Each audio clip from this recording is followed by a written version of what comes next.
호텔이 등장한 것을 비롯해 일본은 특히 서비스업 관련 인간형 인공지능에 관심이 높습니다. 昔からドラえもんとかアニメをはじめとして機械と人間が仲良く暮らす世界みたいな 인간에게 친숙한 방식으로 산업적 가능성을 넓힌다는 취지입니다. 단순 서비스업이나 숫자를 다루고 분석하는 직업부터 로봇이 인간을 대체하면서 일자리가 줄어들 거라는 우려도 함께 높아지고 있습니다. 도쿄에서 SBS 최선호입니다. 자, 근데 이거 우리나라 방식이 또 인공지능 로봇 선점의 장단점은 로봇의 발전 속도에 따라 전 분야가 적용이 가능하고요. 거의 모든 상황이 고객 분야가 가능하고 현재로서는 로봇 가격 자체가 굉장히 부담스럽습니다. 다만 이게 대량 생산된다면 얘기가 달라지겠죠. 그리고 일자리 뺏는 것에 대한 사회적인 거부감. 그 ATM기 아시죠? 이 ATM기가 영국에서 1974년도가 처음 나왔을 때 은행원들이 그 ATM기를 전부 다 끄집어내다가 산처럼 써놓고 불을 질렀었어요. 근데 무슨 일이 벌어졌냐면 실제로 그 창구에서 하는 일보다 더 많은 은행원들이 생겼습니다. 보험을 판매한다든가 뭐 적금을 판매한다든가 상품 판매를 하는 거는 ATM이 할 수가 없으니까. 그래가지고 아마 이 로봇이 만약에 아까 봤지만 그 어떤 식으로 작업을 하냐면 얘가 스캔을 쫙 해요.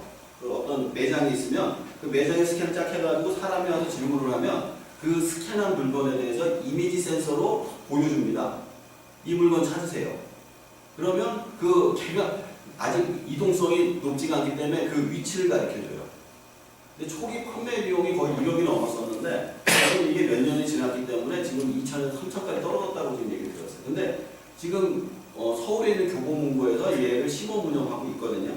그러니까 앞으로 내년 후년이니까 매년 가격이 절반씩 떨어지기 때문에 이제 앞으로 일반 매장에서 쓸 수 있는 것도 얼마 남지 않았다라고 보면 되는 거고요.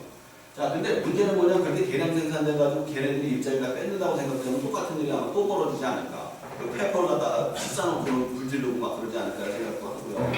자, 우리나라 건데.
여기 2년 전에 나왔던 그 롯데 시그니처 타워 있잖아요. 그 안에서 1호점이 나오고 그 다음에 이제 지금 확산되는 추세긴 한데 저도 얼마 전에 이걸 가지고 확인을 했어요. 되는 것까지도. 왜냐하면 롯데 핸드페어를 내가 신청을 해가지고 했거든요. 그걸 확인하다가. 근데 좀 불편하더라고 솔직히.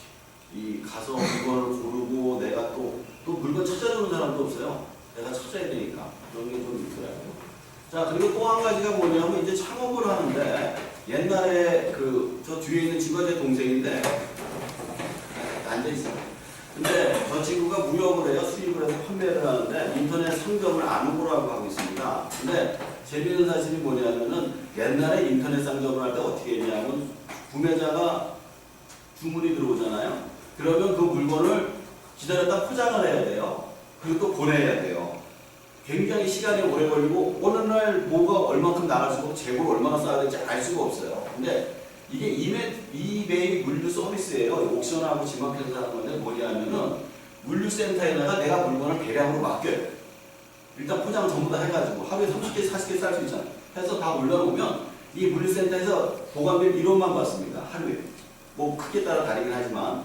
그래서 이 옥션, 지마켓, 뭐 그 외에 다른 쇼핑몰에 다 주문이 오잖아요? 얘가 보내줘요. 구매자한테. 옥션, 이베이 물류센터에서 그냥 바로바로 쏴요. 그러니까 나는 하루에 3시간 정도만 물건을 싸면 30개 정도 싸거든요? 그러면 한 달이면 1000개를 보내놔요. 그리고 놓고 하루 종일 놀아도 되는 거예요. 물건 주문 오면 탁 누르면 가는 거예요. 근데 더 재밌는 건 이제 자동 판매까지 돼서 내가 확인을 안 해도 그냥 가. 더 무서운 건 뭐냐면 반품도 한꺼번에 그쪽으로 몰려가지고 내가 한꺼번에 받으면 돼요. 옛날에는 하나하나 올 때마다 받아서 확인하고 처리하고 받아서 확인하고 처리하는 그게 아니라 물건이 다시 돌아오게 되면 그것까지 확인하는 서비스까지 있어요. 옛날에는 어떻게 했냐면 직원을 써서 알바를 써서 물건을 보여야지만 내가 물건하러 다니고 그 다음에 구매자를 확인해야 되고 뭐 판매를 이 일을 두 개를 다 했어야 되는데 지금은 뭐 중국을 가든 일본을 가든 전 세계 어디를 가든 내가 일단 올려놓은 물건이 알아서 판매가 되고 반품이 되는 거예요. 그 안에서. 그러니까 이 인터넷 어떤 판매나 이런 거에서도 사람이 필요 없는 시대가 지금 전부 아까도 말한 그 개인 창업도 무인화가 먹고 있고 인터넷 창업도 이 아웃소싱에 의해 가지고 무인 창업을 지금 이루어지고 있는 겁니다. 자, 무인 창업을 예측하면 2020년을 기점으로 포괄적으로 예상이 되는데 이유가 뭐냐면 2020년서부터 무인 자동차가 판매가 시작이 될 거예요. 무인 자동차에 총 4단계 내지 5단계가 있는데 지금 판매되는 건 1단계는 2단계 정도예요. 근데 지금 테슬라가 완전 자율 주행차 선언을 했어요. 그리고 테슬라가 선언하고 나면 그 다음에서부터는 대부분의 메이커에서 완전 주행 자동차가 나올 가능성이 굉장히 높습니다. 그렇게 되면 어떻게 되냐? 택시기사, 버스기사, 화물차기사 직업 다 사라지겠죠. 그리고 나서 그 분야에서 그게 재밌는 사실이 그게 확산이 되면은 개인 상공업자들도 무인화될 가능성이 굉장히 높습니다.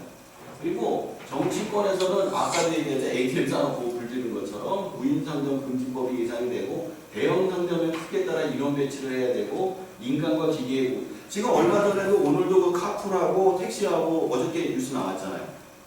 출근하고 퇴근 2시간씩만 허락을 하겠다. 근데 생각을 해보면 이게 뭐하고 똑같냐면 1900년대 적기법이라는 게 있었어요. 그 벤츠가 원래 중국 사람이었어요. 근데 중국 사람이에요. 말하자면 영국 사람이었어요. 영국 사람이었는데 영국에서 엔진을 잘 만들어가지고 그 6기통 엔진을 만들어서 6명을 태우고 60km로 달리는 자동차를 만들었는데 마차 회사들이 너무 많이 망한다고 로비를 해가지고 자동차 앞에서 사람이 붉은 깃발을 들고 뛰어야지만 시내를 지나갈 수 있다. 이게 법을 만든 거예요. 그러니까 자동차 회사가 망할 수밖에 없죠. 그래서 자동차 회사가 독일로 가버려요. 그래서 벤츠가 독일 상표가 된 겁니다. 근데 그때 산업화에서 영국이 밀리는 바람에 나중에 1차 대전이 터지고 2차 대전이 터지는 거예요. 왜냐하면 산업화의 핵심 기술을 그쪽으로 갔기 때문에 그 사회를 뒤집을 수 있는 어떤 혁신적인 능력이 없었거든요. 근데 그때 당시에 너무 실업이 크게 증가하니까 그 정치인들이 그걸 막았던 겁니다. 근데 아마도 이런 어떤 기술의 발달이 또 정치하고 부딪히고 정치는 너를 갖다 힘으로 누를 것이고 그러면 외부에 의해서 다시 이 우리나라가 변화하는 형태로 가지 않을까라고 예상을 하고요. 또 한 가지 창업 방향이 뭐냐면 지식 창업입니다. 자신의 지식 능력 체험을 파는 창업이고요. 1인 방송 인터넷 채널로 전파되고 별풍선 조회수 좋아요 광고. 혹시 여기 유튜브 하시는 분 있어요? 방송? 없어요? 나만 하나 본데. 아무튼 지식 창업의 필요성을 잠깐 얘기하면 현재 창업 시장은 포화 상태입니다. 일반 창업에가 하이리스크 로우리턴이에요. 창업을 해가지고 성공한 사람이 거의 없고 망한 사람들만 잔뜩 있어요. 근데 어쩌다 한 1000명 중에 한 명 성공한 사람 데리고 와가지고 그 사람 잘했다, 이 사람 따라서 해라 이렇게 하는 게 많은데 지식 창업의 경우 쉽게 얘기해서 망해도 별로 손해볼 게 없어요. 그냥 내가 얼굴 팔아서 하는 거니까. 그리고 만약에 대박이 나면 하이리턴이 돌아올 수 있기 때문에 이게 굉장히 편한 거고요. 무자본, 무경험, 다양한 형태의 창업이 가능합니다. 자, 지식 창업의 제일 유명한 사람 대조서관 있죠. 이번에 그 유튜브의 신이라고 책도 냈는데 게임을 대신하고 설명을 하기 시작했어요. 근데 이 사람이 거의 2년 동안 수익이 없었어요. 없었는데 어느 날 갑자기 조회수가 쫙 올라가면서 수익이 발생해서 지금까지 오고 있는 거고. 근데 이 사람 생각이 정말 대단한 게 뭐냐면은 세금을 내서 사업을 만들 생각을 하더라고요. 왜냐하면 자기가 그런 식으로 얼굴 파는 건 한계가 있기 때문에 어느 지점에 회사를 만들어서 만들 생각을 하더라고요. 이 친구들은 이제 회사를 팔고 가게 되면 캐리와 캐빈이라고 혹시 알아요? 들어본 적 있어요? 없죠?